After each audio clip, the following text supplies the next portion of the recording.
Miss Zanele Zuma, sabonga kakhulu sube kanye nathi. Mhlawumbe ungasichazela kabanzi ukuthi ke lolu suku lolu lusho ukuthini kuwena namhlanje. Oh, ngiyabonga ukuthola ithuba. Lolu suku lubaluleke kakhulu empilweni yami ngoba sesifundela unyaka wonke.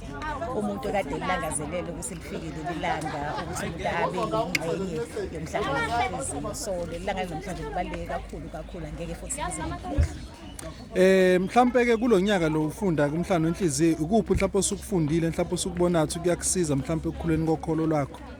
Okubaluleke kakhulu uhlanganyela nomama ufunda ukukhuleka ngifunde nokuthi ngigazi ukuthi ngiphi imikhuleko eshiwo ngezikhathi ezithile mangabe siyobona ukuthi kukhulekwa kanjani kuningi nje nangeBhayibheli kuningi sengikufundile kakhulu ngokuhlanganyela nabanye omama. Mhlawumbe kulabo abanye kade bengeniswa namhlanje imapha amazwi ongadlulisela kubona nabanye mhlawumbe abangekho ingxenye yomhlangano wenhliziyo mhlawumbe umuntu ngabagqugquzela noma mhlawumbe ke ukuthi ke kubaleke ngani uba semhlaneni wenhliziyo.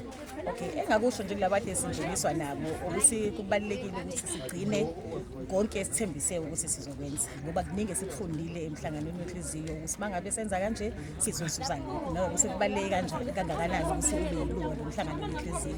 So engakusho kubona ukuthi kumele sisebenze ngokuthembeka njengoba sesiyicommittee ukuthi sizokwenza lokho nalabo abangakangeni ngiyafisa ukuthi engathi bengangena ngoba umhlangano wenhliziyo kuningi esikuzuzayo mangabe singene kona kuningi esikufundayo futhi mangabe singene kona kuyasikhulisa kuyasiqinisa futhi nasokholweni lwethu. So nabaningi ngathanda ukuthi bawungenele bajoyine kumhlangano wenhliziyo kuningi abazokuzuza. Mhlawumbe wena ngokwakho ke ikuphi ozokucontribute emhlanganweni mhlawumbe wena uphethene esandleni?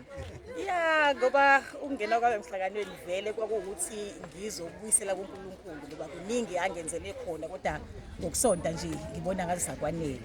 So ukuqhuqhuzela abanye ukuthi nabo bangene nanokuthi siqhubhe ivangeli Nkosi yami siqhubhe ivangeli sikhuthaze nabantu abasha futhi ngokunjalo ukuthi nabo baphile kanjani. Kuningi nje engicabanga ukuthi sizokwazi ukuthi ngicontribute khona esontweni njengoba sengingenile emhlanganweni wenhliziyo. Msholozi siyabonga. Ngiyabonga kakhulu.